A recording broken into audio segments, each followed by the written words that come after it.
그야말로 운명의 일주일이 시작됐습니다. 금요일로 예정된 탄핵안 표결까지 수많은 변수가 남아있습니다.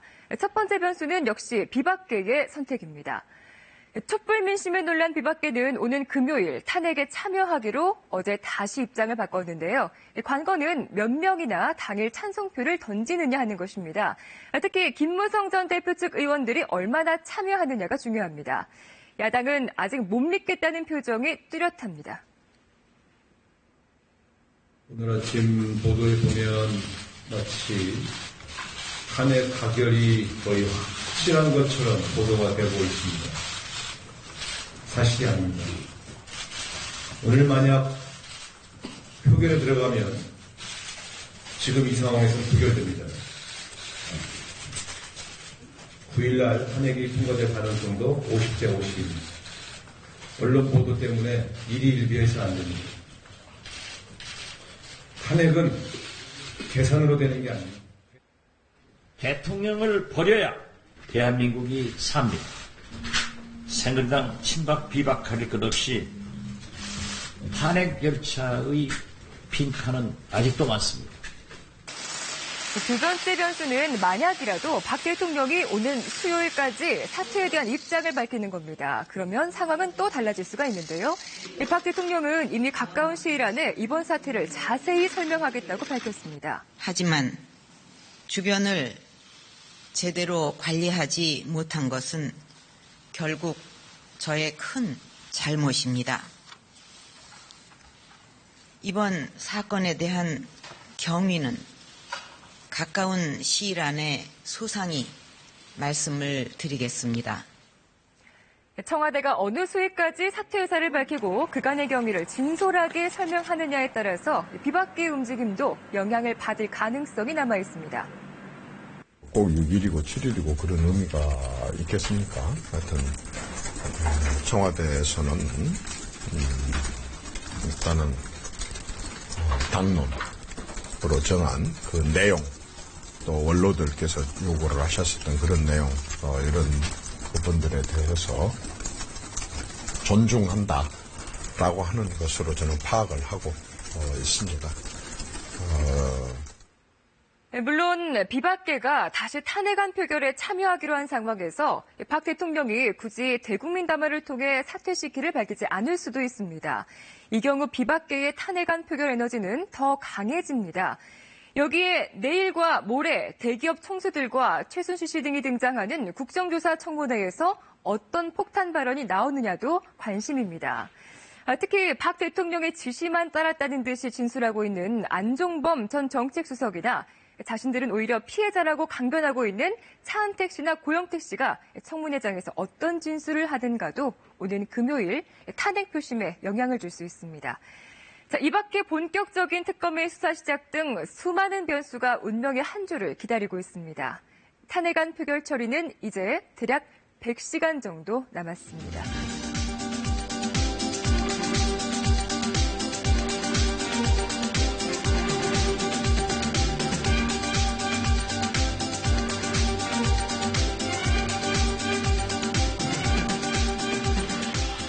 경희대 노동일 교수, 또 검찰 출신 김광삼 변호사 자리했습니다. 어서 오십시오. 네, 안녕하세요. 옆도 여쭤보겠습니다. 우상호 원내대표 이야기처럼 오늘 표결 처리하면, 오늘 탄핵안 처리하면 진짜 부결될까요?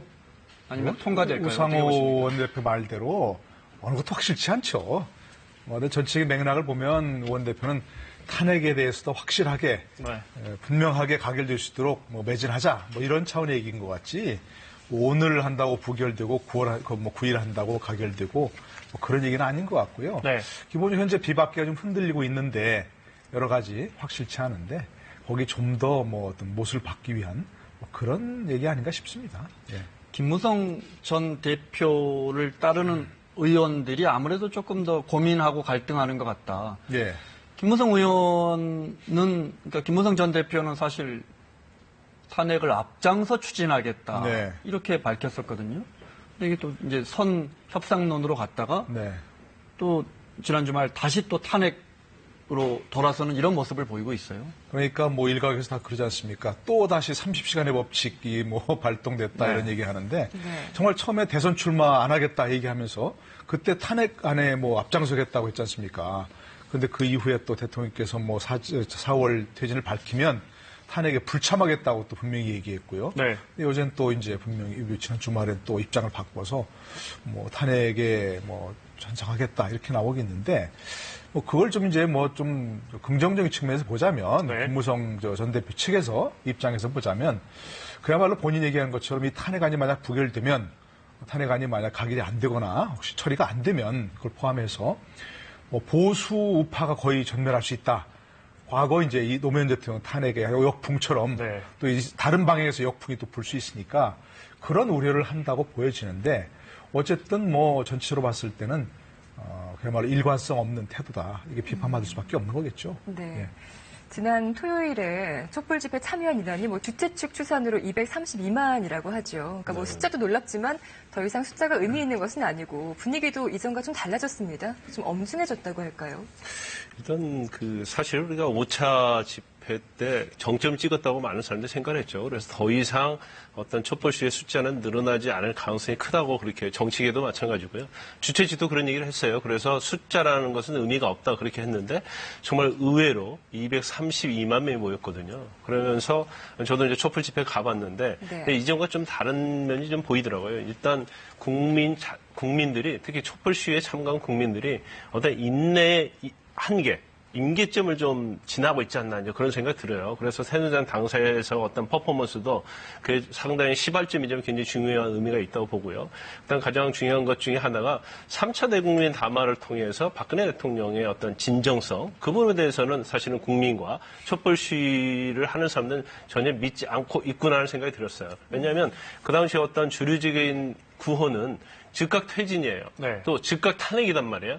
그러니까 더 이상 어떤 뭐 4월 30일 퇴진 하야를 하고 뭐 6월 조기대선 그건 받아들일 수 없다는 입장이거든요. 그렇기 때문에 거기서 명백히 국민이 생각하는 것이 뭔가를 거기서 보여줬거든요. 그래서 만약에 이런 상태에서 탄핵이 뭐 예를 들어서 부결이 된다랄지 아니면 박근혜 대통령이 또 다른 대국민 담화를 한다랄지 하는 것들은 결과적으로 컨트롤할 수 없는, 통제할 수 없는 그러한 방향으로 갈 수밖에 없다 그렇게 봅니다. 그런데 아마 이제 그러한 것들이 바로 김무성 전 대표를 비롯해서 비박계에 엄청난 영향을 미쳤다고 보고요. 그렇기 때문에 사실 지금의 상황으로서는 12월 9일 날 탄핵 이제 가결될 것이라고 보는 그러한 전망이 굉장히 우세한 것으로 보입니다. 만약 박근혜 대통령께서 3차 담화 때 진퇴식을 분명히 못 박았다. 본인 입으로 4월 퇴진합시다. 하겠습니다라고 못 박았다면 좀 분위기 달라졌을 것 같아요. 그야말로 반드시 탄핵으로 가야 한다는 의견이 오히려 좀 줄어들 수도 있고 비박계가 그야말로 탄핵 대신 질서 있는 퇴진으로 가자 이런 쪽으로 할 수 있었을 텐데 그게 이제 국회 공을 넘기는 것 같은 그런 모양새가 국회 야당과 여당 내부의 어떤 비박과 친박 이런 것들을 갈라놓기 위한 일종의 뭐 이관계고 이런 꼼수다. 이런 식으로 이제 분석이 되고 그렇게 또 실제로 상황이 이렇게 나오니까 비박계가 또 우왕좌왕하는 모습을 보이니까 국민들이 거기에 대해서 정말 진정성이 없다고 느낀 것이고 이제는 박근혜 대통령이 뭔가 또 본인 입으로 진퇴 시기를 밝힌다 하더라도 별로 효력이 없어지는 그런 상황이 돼버린 거죠. 거기에 대해서 제가 만약에 박 대통령 입장에서 본다면 국회 모든 걸 일임한 거 아니에요. 박 대통령 입장에서. 그걸 이제 바꿔 말하면 왜 이걸 국회한테 책임을 떠넘기냐 이런 지적이 나오는데 박 대통령 입장에서는 자 그럼 나는 모든 걸 내려놓겠습니다 이랬거든요. 오히려 국민들이 실망한 부분은 그 부분이 아니고 박 대통령이 앞서도 잠깐 저희가 들었지만 사실 나는 정말 최선을 다하려고 했는데 선의로 했는데 하면서 내 주변 관리를 못했다고 다시 강조했거든요. 이 부분에 대해서 오히려 국민적 정서와 크게 차이가 나는 부분이 아닌가. 그 어법에도 사실은 모순이 있는 거죠. 만약에 본인이 잘못한 게 없다면 왜 자진 사퇴 하야를 해야 합니까? 탄핵도 정말 탄핵까지 끝까지 가서 결벽을 밝히겠다. 이렇게 얘기했어야 되는 부분이고 만약에 본인이 정말 잘못했다 그러면 뭐 하야든 탄핵이든 하겠다. 이렇게 분명히 얘기했어야 되는데 그러나 본인이 잘못은 없는데 뭐 자진 사퇴, 진퇴를 받겠다 이렇게 얘기한 것은 그러니까 어쨌든 뭔가 국민들이 느끼기에는 박근혜 대통령이 얘기하신 것이 진정성이 참 없다는 느낄 수밖에 없는 부분이 된 것 같죠. 네, 그 예. 비박계가 대통령에게 퇴진을 요구한 시한이 다가오고 있습니다. 7일 오후 6시까지인데 그 전에 박 대통령이 그 퇴진 입장을 밝힐 가능성에 대해서는 어떻게 보세요? 일단 박근혜 대통령 입장에는 청와대 어떤 친박계에서는 아마 반격할 기회를 한번 잡으려고 할 겁니다. 그래서 어떠한 형태로든지 어떤 비박계의 현재의 상황에 대해서 흔들어 놓으려고 할 거예요. 근데 이제 그게 좀 쉽지 않다는 거죠. 국민이 사실은 이렇게 더 많은 국민이 모이고 또 촛불에 있어서도 어떤 구호가 변하는 것 중에 하나가 박근혜 대통령의 진정한 반성이 없다는 거고요. 네. 또 이제까지 어떤 참아왔던 것들 중에 하나가 박근혜 대통령이 바로 내려오라는 거예요. 이제 더 이상 통치권자 아니면 대통령으로서 인정할 수 없다는 거거든요. 그래서 만약에 지금 12월 9일에 4일밖에 남지 않았습니다. 4일밖에 남지 않았지만 그러면 그 안에 박근혜 대통령이 뭐 기자회견이랄지 담화를 통해서 적어도 한 번 정도는 탄핵 전에 어떤 반격을 시도할 거라고 보긴 봐요. 그렇지만 그런 것들이 결국 무효라고 보고요. 그다음에 딱 한 가지 방법은 있을 수 있겠죠. 즉시 하야.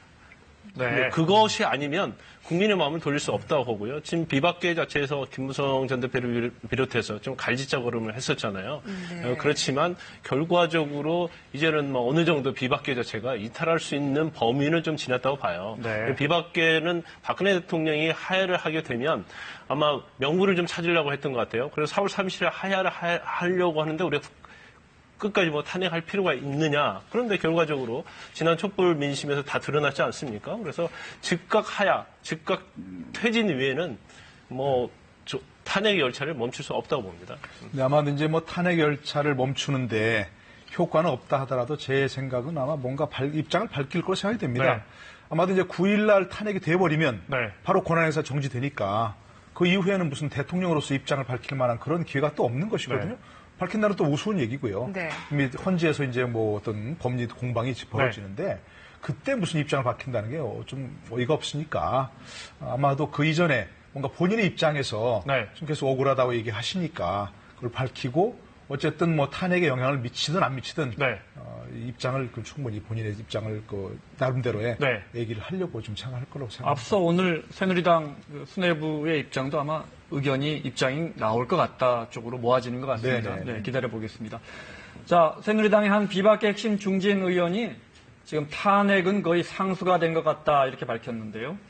과연 친박계 중심 의원들도 이 주장에 동의할까요? 직접 들어보겠습니다. 핵심 친박계 의원이시죠. 새누리당 홍문정 의원 전화로 연결돼 있습니다. 의원님 나와 계시죠? 네, 안녕하세요. 홍문정입니다. 안녕하십니까? 네, 저걸 먼저 여쭤보겠습니다. 토요일 날 촛불 집회 보셨죠? 또 새누리당 당사라든지 지역 사무실 상당수가 뭐 간판도 훼손되고 그랬던데 네. 어떻게 보셨습니까? 하여간 엄중하게 생각하고요. 민심의 소재가 어디 있다라는 걸 저희가 알게 됐다 이런 말씀을 드릴 수밖에 없습니다. 네, 저걸 비박계가 다시 입장을 선회했습니다. 탄핵에 참석하겠다, 탄핵에 찬성하겠다로 해석이 되는데 이 부분 어떻게 보십니까? 글쎄요, 그분들도 이 전국을 해결하는 방법에 대해서 여러 가지로 생각을 하지 않았는가 생각하는데요. 네. 아마 우리 이른바 비주류 의원들은 탄핵에 동참하는 것, 이것이 이 난국을 풀 수 있는 유일한 방법이다. 아마 이렇게 생각했던 것 같고요. 네. 그 비상시국 회의를 주도하는 그 강경 노선을 주장하는 의원들께서 아마 그 회의를 진행하는 과정에 있어서 약간의 의견이 서로 다름이 있음에도 불구하고 네. 한 입장을 취한 의원님들 얘기가 우선됐던 것이 아닌가 이제 그런 네. 생각을 합니다. 그러나 어쨌든 사태는 굉장히 저희로서는 어려워졌고 네. 또 그 탄핵론은 이제 급물살을 탄 것이 아닌가 그런 생각을 합니다. 네, 일부에서는 심지어 친박계 의원 한 3명 정도도 그리고 방금 전에 나온 석간신문 보면 친박계 의원 10명이 탄핵 찬성 쪽으로 돌아섰다고 하는데 맞습니까? 그건 제가 이제 그런 말씀을 드렸습니다만은 실질적으로 이제 탄핵이 무기명 투표 아니겠습니까? 네. 그러면 이제 의원님들이 결정하는 데 있어서 굉장히 착잡할 거예요. 네. 이걸 어떻게 해야 될 것인가, 어떻게 하는 것이 난국을 수습하는 길인가, 고민을 많이 할 텐데요. 제가 보기에 그런 맥락에서 보면 이른바 비주류 입장에 있는 의원들 중에서도 상당히 지금 동요하고 있는 의원들이 많이 있어서 네. 예측하기가 굉장히 어렵다. 저는 그렇게 말씀드릴 수 있습니다. 그러니까 새누리당 친박계 안에서 지금 의원님 보시기에 찬성표를 던질 사람은 거의 없다 이렇게 생각하십니까? 그거는 뭐 그렇게 말씀드릴 수는 없습니다만은 그거와 마찬가지로 이른바 비주류의 그 의원님들 중에서도 네. 막상 투표로 들어가면 네.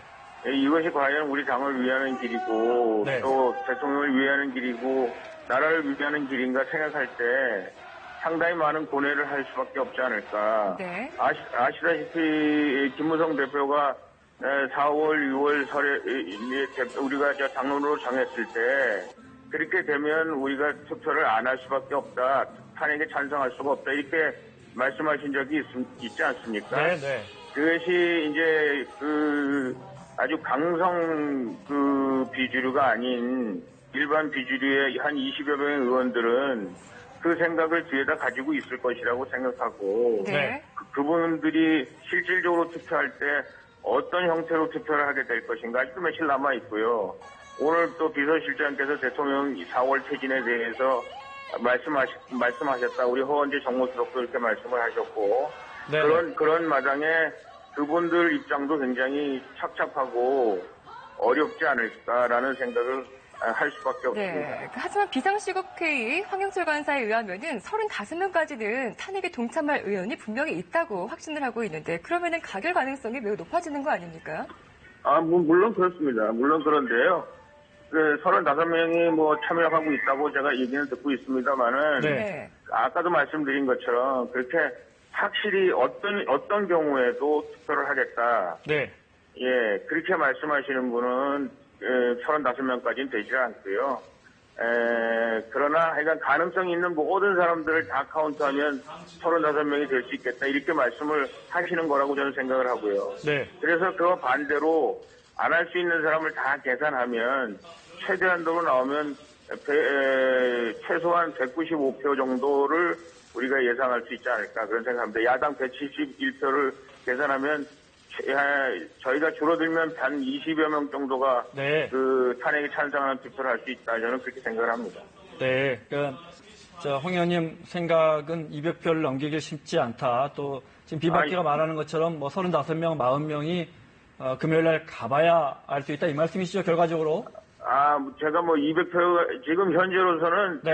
탄핵될 가능성이 더 높다고 말씀드릴 수밖에 없습니다만은. 네, 네. 그 자세한 내용을, 그 안의 내용을 살펴보고. 네. 그동안 의원들이 말씀하신 것들을 종합해보면 이런저런 가능성들이 다 있다는 말씀을 드리는 네. 것 뿐이고요. 네. 현실적으로는 탄핵될 가능성이 높다고 볼 수밖에 없는 네. 거죠. 그날, 수뇌부와 전체 친박계 의원분들도 표결에 참여하실 겁니까? 자유투표 하실 겁니까? 어떻게? 글쎄요, 그거는 제가 보기에 이제 수뇌부에서 어떻게 결정하느냐가 중요하고, 그러나 이제 의총을 할 텐데요. 네.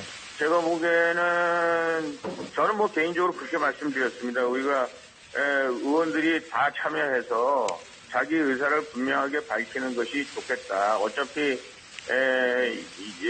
이게 탄핵이 발의가 됐고, 또 의원들이 거기에 대해서 무기명 투표이긴 합니다만 자기 의사를 밝히게 돼 있는 마당에 반대하는 사람도 투표하는 것 자체를 마다할 필요는 없다. 물론 아예 투표 자체를 안 하면 확실하게 반대한다는 걸 표시할 수 있습니다만은 들어가서 확실하고 분명하게 반대 의사를 밝히는 것도 네. 저는 오히려 기권하는 것 못지않게 기권하는 것보다 더 국회를 존중하고 또 국민들의 뜻을 반영하는 것이 아닌가라는 생각을 해봅니다. 네. 네. 현재 새누리당 당론이 4월 30일 퇴진, 6월 대선인데 이 당론이 바뀔 여지가 있습니까? 그러니까 내일 의총에서라도요. 네. 그러니까 예를 들어 지금 상황이 더 급박해져서 사퇴 시기를 조금 당긴다든지 그게 가능합니까? 글쎄요, 뭐 모든 것은 가능합니다만은 제가 보기 현실적으로는 그거를 지금 탄핵 투표 며칠 앞두고 하루 앞두고 그걸 그렇게 바꾼다는 것은 상당히 쉽지는 않아 보입니다만은 뭐 의총에서 뭐든지 할 수 있으라고 생각합니다. 예. 네네. 박근혜 대통령이 이제 특정 시점에 하야를 하겠다고 입장을 표명을 해도 탄핵을 멈추기는 어렵다는 것이 야권의 입장입니다. 이런 야권의 입장을 어떻게 받아들이시는지요? 야권은 하여간 어떻게 하든지, 탄핵을 몰고 가야 된다라는 생각, 그리고 이것을 통해서, 다음 대통령 선거에 있어서의 그 좋은 입지를 먼저 선점해야 된다는 생각을 하고 있기 때문에, 네. 제가 보기엔 야권의 생각을 바꾼다는 것은 굉장히 어렵다고 보고요. 네. 예, 저희가, 새누리당 안에서, 그동안 우리와 같이 국정을 논했던 의원들에게 다시 한번 제고할 수 있도록 우리 새누리당의 입장과 또 앞으로 우리 국민의 입장과 이런 것들을 설명하는 것이 오히려 더 가능성이 있는 일이 아닌가 저희는 그렇게 생각을 합니다. 네, 알겠습니다. 간단하게 끝으로 하나만 지난 토요일 보니까 윤창중 전 대변인이 박사모 모임 이런 데서 이렇게 찬조 행사라던데 새누리당 중진 의원분들은 이런 거 보시면 어떤 의견이신가요? 글쎄요, 연설하는 내용을 잘 듣지는 않았습니다만은, 글쎄요, 뭐라고 말씀드리기가 그렇습니다, 예. 네. 알겠습니다. 오늘 전화 연결 고맙습니다. 네, 감사합니다. 네, 홍문정 의원과 말씀 나눴습니다. 자유투표 해야 한다고 보세요? 기권해야 한다고 보세요, 교수님? 당연히 자유투표 해야죠. 참석해서. 물론입니다. 당연히. 네. 그게 국회의원의 의무고요. 네. 아마도 이제 그런데 지금 홍문정 의원 얘기하신 것처럼 네. 친박계도 참여해서 투표를 할 것 같아요. 왜냐하면 처음에는 이제 투표 참여를 안 한다는 말도 있었고 네. 본회의 참석했다가 투표가 시작되면 이제 다 이석한다, 네. 나온다 이런 얘기도 있었는데 그렇게 네. 되면 너무나 뚜렷하게 드러나잖아요. 그러니까 아마도 그것도 본인들도 오히려 네. 부담스러울 거고 네. 두 가지 면에서니까 의무고 또 그런 면에서 친박 의원들도 오히려 부담스러울 테니까 네. 당연히 투표 참여할 것이고 아마 해야 한다고 생각합니다. 그렇게 돼서 예. 지금 들어온 소식 먼저 여쭤보고 가겠습니다. 박 대통령이 특검보 4명을 방금 임명했습니다. 박충근 사법연수원 17기인데요. 또 이용복 사법연수원 18기고요. 화면으로 나오고 있습니다. 양재식 연수원 21기, 이규철 연수원 22기. 판사가 한 명, 검사가 3명인가요? 판사 출신? 네, 그런 것 같습니다. 네. 특별검사부는 8명을 추천했고요. 그중에 네. 이제 4명이 특별검사부에 임명이 됐는데 네. 지금 박근혜 대통령이 사실은 추천을 하고 나서 특검에서 박영수 특검이 추천하고 나서 지금 만기 딱 3일 네. 늦게 추천했지 않습니까? 그런데 박영수 특검을 추천할 때는 첫날 바로 그랬잖아요. 추천했어요. 네. 그런데 그 왜 그러는가 좀 궁금하실 수 있을 것 같은데 이제 제가 추론하건데 네. 박영수 특검을 빨리 임명한 것은 이제 검찰이 대면 수사를 할지 굉장히 압박을 해왔거든요. 또 검찰에 관련된 어떤 증거들이 외부로 노출되면서 이제 박근혜 대통령한테 굉장히 불리하게 작용한다고 생각했기 때문에 이게 빨리 특검으로 넘겨야겠다고 생각해서 네. 추천하자마자 바로 특검을 임명한 것을 보이고요. 근데 특검보는 왜 이렇게 조금 미뤘습니까? 특검보 자체는 이제는 이제 특검으로 넘어갔기 때문에 지금 탄핵을 앞두고 있기 때문에 빨리 특검 조사를 받을수록 본인한테 좀 불리하다고 생각할 수 있는 거고요. 특검 8명 중에서 가장 눈길을 끄는 특검보 후보 중에 임수빈 변호사가 있었죠. 네. 임수빈 변호사는 지난 이명박 정권 때 광우병 파동과 관련해서 피드 수첩을 수사하다가 윗선을 굉장히 맞지 않았어요. 그래서 네. 본인이 거기에 대해서 사표를 내던지고 나왔기 때문에 굉장히 어떻게 보면 권력에 굴종하지 않는 그런 검사였다. 그런 이미지가 있었어요. 그래서 저도 예상을 했습니다만은 적어도 8명 중에 임수빈 변호사는 특검보로 임명되지 않을 것이다 생각했었는데 네. 그 예측이 좀 맞았던 걸 보입니다. 네. 지금 4명에 대해서 좀 설명을 하자면요. 네. 저 박충근 검사는 검사 때 좀 조폭이나 마약, 네. 강력 검사를 좀 주로 했던 네. 그런 강력 수사통이고요. 네. 근데 양신하식 검사는 특검하고 같은 법무법인 강남에 네, 같이 일을 그렇군요. 했어요. 네. 그래서 또 특별수사도 많이 해본 경험이 있는 검사 출신 변호사라고 보면 되고요.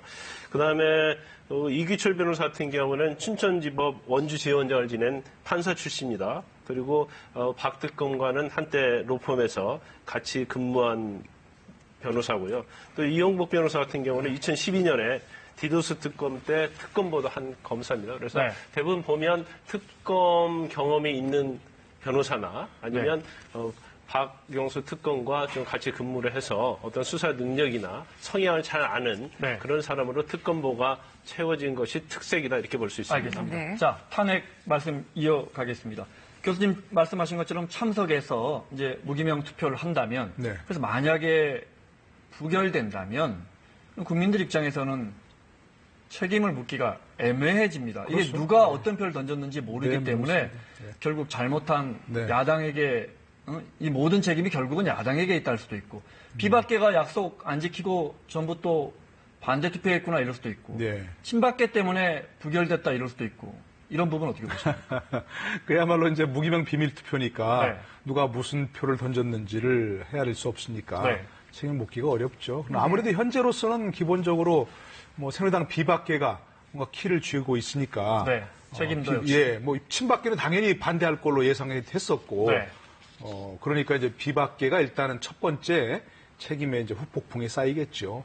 그러나 그렇다고 그걸 막 끝나지 않을 것이고 네. 정치권 전체 야당을 포함해서 왜 이렇게밖에 못하느냐 하는 국민적 분노의 대상이 될 수밖에 없겠죠. 그 예. 국민들의 원성이 높은데 야권에서 다시 한번 탄핵을 시도해볼 가능성도 있습니까? 뭐 물론 가능성이 있습니다. 네. 왜냐하면 탄핵이 부결이 되면 같은 회기 내에 다시 탄핵안을 발의하거나 제안할 수는 없어요. 네. 그러면 이제 12월 9일 이후에 임시 회기를 열어서 다시 탄핵안을 발의할 수 있죠. 그런데 사실 이번 탄핵안 자체도 굉장히 뭐 이관계가 얽히고 또 그래서 발의하는데 굉장히 어려웠잖아요. 그런데 이게 과연 다시 탄핵안을 발의하는 게 과연 쉬울 것인가 네. 그런 부분에서 좀 문제점이 있다고 보고요. 그다음에 만약에 탄핵안이 부결이 되면 결과적으로 뭐 정치권이 됐건 뭐 국가적으로 굉장히 빅뱅이 온다고 생각이 됩니다. 이게 후폭풍 수준이 아니고 매머드급 스톰이 온다고 봐요. 그래서 그 부분에 대해서 정치권이 어떻게 대응할 것인가가 네. 제일 중요할 텐데. 그런데 아마 뭐 저는 개인적으로 생각을 할 때 아까 홍문정 의원도 친박이지만 그런 어렴풋이 의견을 말했습니다만은 적어도 비박계뿐만 아니라 친박 자체 내에서도 탄핵에 동의하는 사람들이 찬성하는 사람들이 상당히 있다고 봅니다. 그렇기 네. 때문에 이제 탄핵의 어떤 부결된 가능성은 많지 않다. 지금 상황에서 지금 상황은 네. 그렇죠. 이제 12월 9일 가면 또 어떠한 변수가 있을지는 모르겠지만요. 네. 알겠습니다. 자, 지난주부터 최순실 게이트 국회 국정조사 시작됐고 내일 이제 9명의 대기업 총수들이 나오는데 이것 좀 여쭤볼게요. 총수들의 생각하는 대기업 입장에서의 모범 답안은 이런 겁니까? 우리 입장에서는 미르나 K스포츠 재단에 이제 의원들이 왜 냈습니까? 물어보는 핵심 질문인데 낼 수밖에 불가피했습니다. 이 정도의 답변이 나올까요? 이렇게 되면 어떻게 그것은 되죠? 만약에 불가피하게 과거 이제 정주영 회장처럼 네. 그랬다면 이제 박근혜 대통령 측에서는 또 강요죄가 될 수 있으니까 그렇게 답변은 안 하겠죠. 현재로서는. 네. 국정기조, 국정기조에 동의해서 네. 자발적으로 기꺼이 냈다. 네. 그렇게 해야죠. 안 그러면 강요나 뇌물죄가 어떻게 얽힐 수 있는 부분이 있으니까 네. 예, 어쨌든 뭐 무슨 불이익을 안 당하기 위해서 했다 네. 한다든가 하여튼 뭐 뭔가 뭐 분위기가 심상치 않아서 냈다. 네. 이렇게 하면 기본적으로 더 뭐 파장이 커져갈 수 있거든요. 네. 현재로서 뭐 기본적인 가장 좋은 것은 저희 입장에서는 국정기조 설명해주고 대통령께서 네. 뭐 문화융성, 스포츠 융성 이렇게 하시는데 우리가 자발적으로 기꺼이 냈다. 이렇게 하는 게 모범 답안이겠죠. 그런데 어느 총수가 예. 사실 우리 입장에서는 이런 부분이 예를 들어 뭐 어느 뭐 사면 같은 게 매우 시급해서 그런 의견도 말씀은 드렸습니다. 이렇게 되면 어떻게 됩니까? 일단 뭐 기업 총수에 대한 그 청문회는요. 일단 그 부정한 청탁이 있었느냐고 대가성에 관한 부분 또 강요에 관한 부분이 될 겁니다. 그런데 만약 부정한 청탁이랄지 대가성이 있다고 한다면 결국 재벌 총수도 처벌을 받아야 할 수밖에 없는 그런 상황이 되기 때문에 네. 그 부분에서 굉장히 부인을 할 것으로 보이고요. 그렇지만 어떤 대통령이 직권을 남용한 부분 그래서 뭐 대통령이 내렸는데 어쩔 수 없이 낼 수밖에 없는 거 아니냐 이제 그렇게 갈 가능성이 커요. 네. 아까 말씀하신 것처럼 1988년도에 이례재단 청문회. 그렇죠. 네. 이례재단 청문회 때 이제까지 국회 청문회 중에서 가장 잘된 청문회가 1988년도 그 청문회를 꼽거든요. 정주영 회장이 나와서 그랬잖아요. 뭐 안 내면 재미없는 일이 있을 것 같아서 냈다고 이렇게 얘기하니까 사실 그 당시에 야당 의원들이 막 벼르고 있었는데 사실 더 이상 할 말이 없는 거예요. 그런 네. 것처럼 뭐 지금 국민의 의혹이랄지 국민들이 생각하는 것은 뭐 두 가지 중에 하나는 분명히 있단 말이에요. 하나는 어떠한 부정한 청탁의 대가성이 오가는 것이 아니냐. 그렇지 네. 않다면 적어도 대통령의 강요에 의해서 기금 출연한 걸 볼 수 있기 때문에 두 가지 하나는 질문을 해야지 그 부분까지 어떤 강요는 없었고 선의적이 했다고 하면 그건 사실 청문회 의미가 없는 것이고 또 국민의 입장에서 보면 이해할 수 없는 부분이 되기 때문에 적어도 그중에 뭐 한두 명은 어쩔 수 없는 부분을 인정하지 않을까 싶습니다. 네. 근데 또 국회의원들이요, 다 보셔서 아시겠지만 재벌들 회장 앞에서는 절대 아주 송곳집은 못합니다. 지난번 어디 국정감사인가요? 롯데 신동민 시장 나왔을 때 보셨잖아요. 어떤 질문하는지 국회의원들이 네. 최대한 예우를 하면서 질문하기 때문에 절대로 국회의원들이 원하거나 국민이 듣고 싶은 답변 네. 하지 못할 겁니다. 안 할 겁니다. 예전에 말씀하신 예. 88년 청문회 때 제가 뉴스 화면 봤더니 그때 이렇게 증언 출석 끝나고 나가는 총수분 문을 열어주는 예, 그렇죠. 뭐 그거 최대한 굉장히 화제가 예우를 됐었죠. 그런 당시에. 국회의원도 있더군요. 지금도 벌써 뭐 국가 원수급 예우를 한다는 거 아닙니까? 예. 청문회 의미를 말씀하셨으니까요. 이제 국민들이 바라는 것은 내일 청문회에 최순실 게이트 관련한 혐의자들이 나와서 뭐라도 좀 속 시원한 답변을 해주는 것일 텐데 네. 이들이 국회 출석을 거부할 경우에는 강제로 나오게 할 수는 없는 거잖아요. 그 지금 이제 최순실 씨 나오는 거 내일 모레인데 네. 지금 방금 전에 불출석 사유서를 냈습니다. 최순실 씨가 네, 그 이제 그 변호인이 이러면 최순실 없는 최순실 게이트가 네. 게이트 청문회가 됐는데요. 그렇죠. 청문회 중에 제일 중요한 게 7일 청문회, 7일 날 있을 청문회거든요. 2차 청문회인데 그 부분에 대해서 사실 최순실을 비롯해가지고 뭐 국정농단과 관련된 주범들이 다 나오게 돼 있거든요. 그런데 네. 뭐 제가 볼 땐 대부분이 불출석할 가능성이 있다고 보이고요. 또 불출석하면 이제 법적으로 강제할 수 있는 부분이 정당 이유 없이 출석하지 않으면 결과적으로 불출석한 거에 대해서 뭐 지금 현재 법정형이 3년 이하 징역, 1,000만 원 이하의 벌금이에요.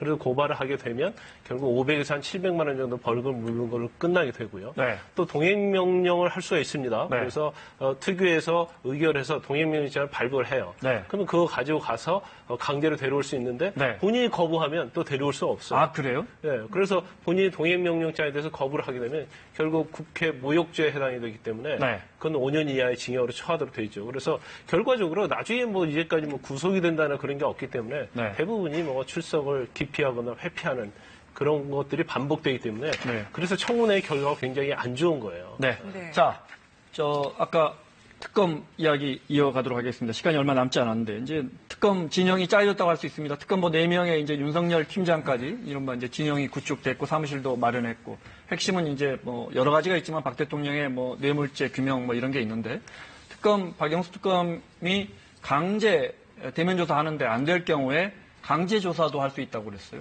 이거 무슨 말입니까? 국민의 바람이 있다고 한다면 강제 수사도 검토할 수 있다 이렇게 정확하게 얘기를 했죠. 그래서 일단 특검의 과제는 첫 번째 이제 대통령 대면 수사예요. 네. 대면 수사인데 만약 대통령이 응하지 않을 때 어떻게 하느냐?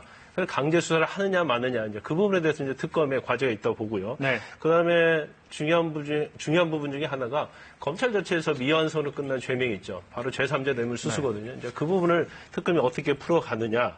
그 세월호 7시간과 관련된 부분에 있어서 청와대의 의약품과 관련된 물품의 물품 반입 그런 부분하고요. 그다음에 국민들이 가장 관심 있는 부분 중에 하나가 우병우와 김기춘 실장에 대한 네. 부분에 대해서 어떻게 특검이 이걸 난제를 풀 수 있느냐. 네. 또 이 어떻게 보면 지금의 어떤 최순실 국정농단 사건이 정윤회 문건사 때부터 태동이 됐다고 볼 수 있거든요. 그와 관계에 있어서 왜 그 사건이 그 당시에 그렇게 문건 유출로 용두사미가 되었느냐. 이제 그 부분에 대해서 검찰에 대해서도 조사를 하겠다고 하는 거죠. 그런 부분들이 특검의 주요 대상이 될 것 같습니다. 네, 이 모든 정황을 알고도 묵인했다는 것이 김기춘 전 실장. 지금 검찰의 그 피해자 입건돼 있는 상태 아닙니까? 어떤 혐의를 받고 있는 거죠? 근데 지금 박지원 원내대표가 그랬죠. 정말 이건 법을 잘 알아서 이리저리 빠져나간다고 네. 얘기했는데, 김기춘 실장을 법으로 뭔가 이렇게 의율 해야 한다. 이런 의혹은 많이 있고, 네. 의혹은 많이 있고, 또 요구는 많이 있는데, 사실은 그건 참 어려운 부분이에요. 다 얘기하시지만, 예를 들어서, 직무유기라든지, 네. 알고서 뭔가를 해야 되는데 안 했다 하는 것을, 네. 그걸 실제로 처벌하게 입증하는 건 참 쉽지 않은 부분이고요. 네. 그분은 대부분 또 뭐 강제 검찰이 또 기소를 하더라도 네. 무죄가 나는 분이 많은 그런 부분입니다. 그러니까 그건 굉장히 어려운 부분인 것 같고요. 일단 김유출 실장은 여기서 뭐 주 타겟이라고 보기는 어렵고 네. 하여튼 지금 얘기하신 것처럼 기본적으로 검찰 수사에서 많은 부분이 검찰 수사에서 한 걸음 우리가 이 예상 밖으로 나간 게 바로 대통령을 피의자로 적시한 거 아니겠습니까? 네. 그 부분에서 과연 피의자를 강제로 수사할 수 있느냐, 네. 피의자를 그런 부분이 가장 핵심적인 쟁점이 될 거예요. 알겠습니다. 예. 마무리해야겠습니다. 시간 때문에 단답식으로 하나 여쭤볼게요. 금요일 날 탄핵안 처리가 부결되면 가장 타격을 받는 정치인 한 명을 꼽으라면요. 변호인, 교수님부터. 저는 김무성 전 대표 아닐까 싶습니다. 김무성 전 대표. 네. 예, 왜냐하면 뭐 어쨌든 이런 걸 고려해가지고 뭐 개헌을 추진하려고 생각을 했었는데 네. 이게 또 다 완전히 그냥 물 건너가 버리는 그런 상황이 될 수 있거든요. 네. 예. 저도 같은 의견인데요. 1번은 김무성 전 대표가 될 것이고요. 네, 그럼 2번을 여쭤볼까요? 친박계 의원들이 될 겁니다. 노동일 교수 그리고 김광삼 변호사와 함께했습니다. 고맙습니다. 잘 들었습니다. 예, 고맙습니다.